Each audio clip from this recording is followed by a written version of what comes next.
Hello, fellow teachers. If you're new to teaching and you don't have any teaching experience, this is the video for you. Today, I'm going to give you 10 tips of the many tips I could give to new teachers, especially those who are teaching one-to-one English lessons on platforms such as italki. Yeah, so let's dive into it.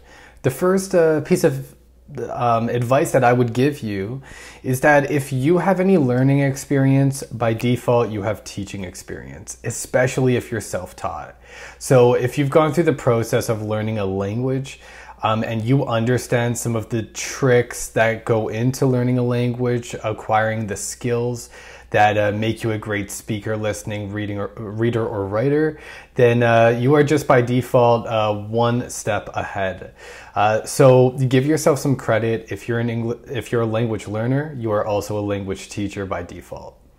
Number two, beware of burnout. This happens in every occupation, but it happens a lot in teaching, just in general. Especially for teachers who have gone to different parts of the world to teach. Young teachers, you'll really know where I'm coming from here. But as I said, I think that this is just a general thing that people burn out. You could burn out on platforms like italki. I know I did. In my third month, I was totally overwhelmed and I had an absolute wave of lessons. Try to foresee this, learn from my mistakes, and take note. What I would have done if I had changed this earlier, I would have jacked up my prices a little bit gradually, and I would have decreased my availability a little bit as well, right? So that I have a balance between my availability, because I do want people to actually book lessons, of course. That's the whole point. But I also don't want my prices to be too low that like half of the new students are going after my profile. So try to find a balance, do everything gradually. If you make some quick decisions, it could actually be detrimental. But definitely beware of burnout. And one of the best ways to deal with this actually is also just to plan, right? Okay. Number three, find a role model. Find somebody that you look up to that you think is a great teacher. This could be a teacher that you had while you were younger. It could be even if you go through the teachers on italki, like the new teacher page, and you see some teachers who seem like, whoa, they really got their stuff together. They have a really nice profile. Or you see somebody who's taught like 5,000 classes or something, and you're like, wow, I want to get there one day. Find a role model, find a goal, find an objective. And that way you're not just kind of wading in the water or upstream without a paddle. You have some sort of direction. So find your direction. Number four, on one end, I want you to find the role model, but on the other end, I want you to be the teacher that you never had.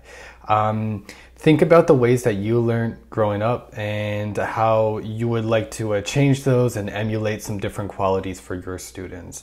What are some things that you missed out on, and what are some things that you wish you had?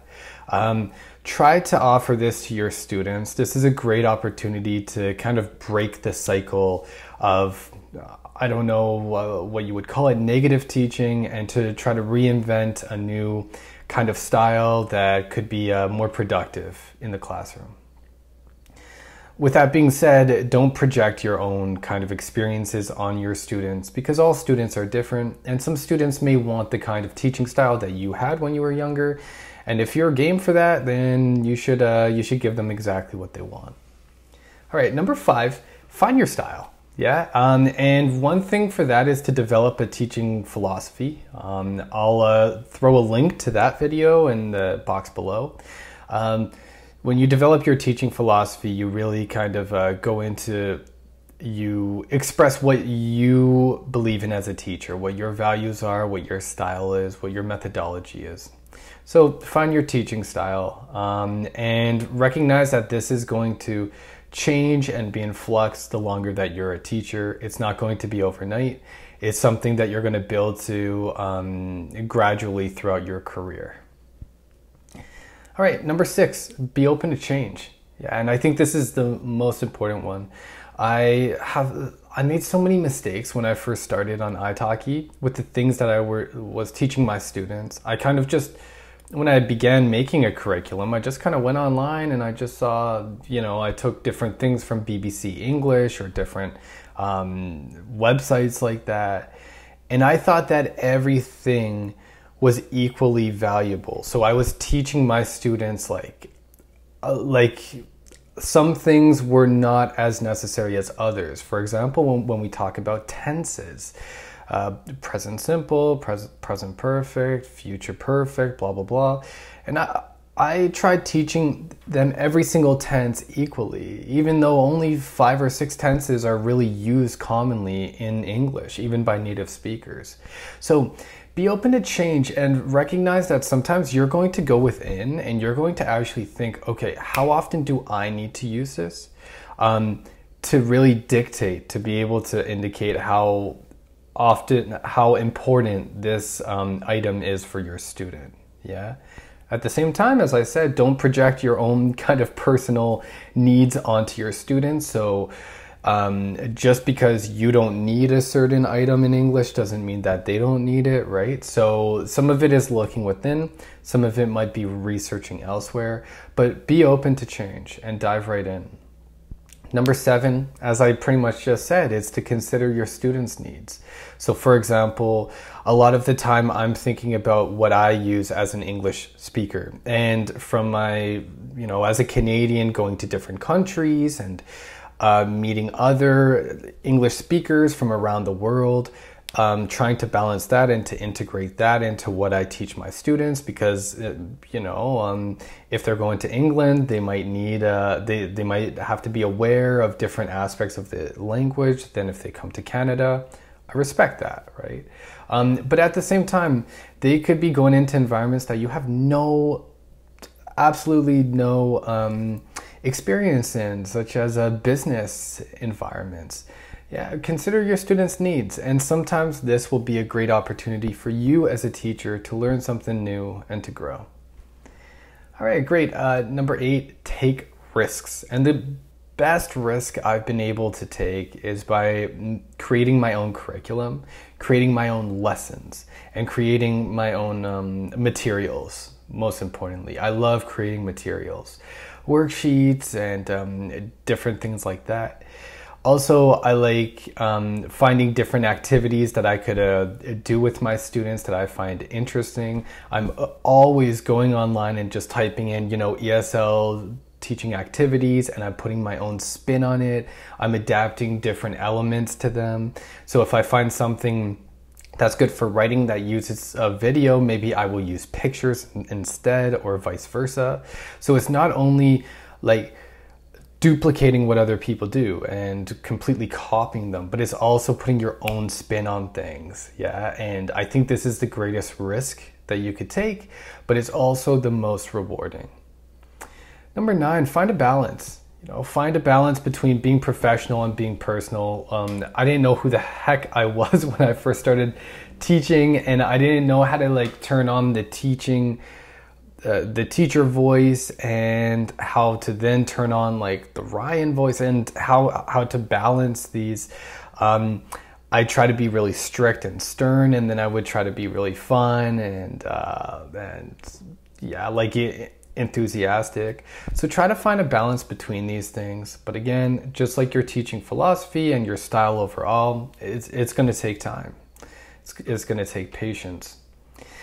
And number 10, I think this is one of the most important, because this is something that I got right when I started teaching on italki.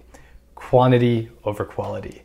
And I know some teachers and some students won't like to hear that.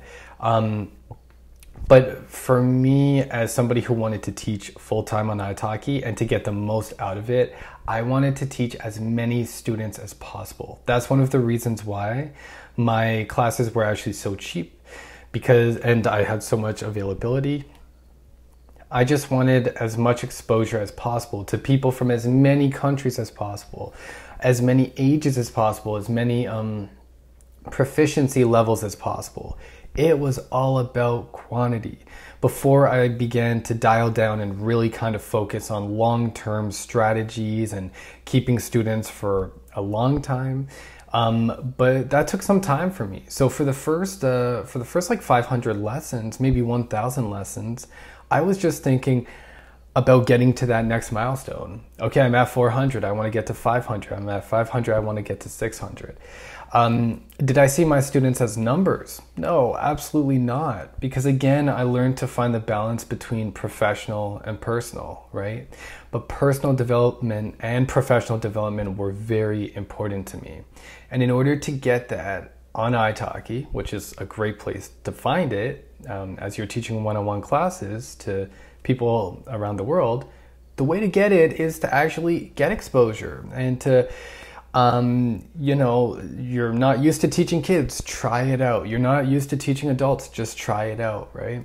So trying these things and trying to teach as many students as possible without burning out, again, is one of the things that I did correctly, and I have no regrets.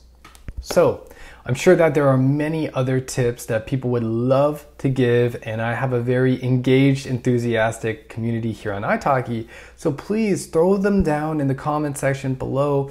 Tell me what tips you would give to a new teacher. If you are a new teacher, let me know if you have any questions about these tips or anything else teaching related. Until next time, thank you very much and keep smiling.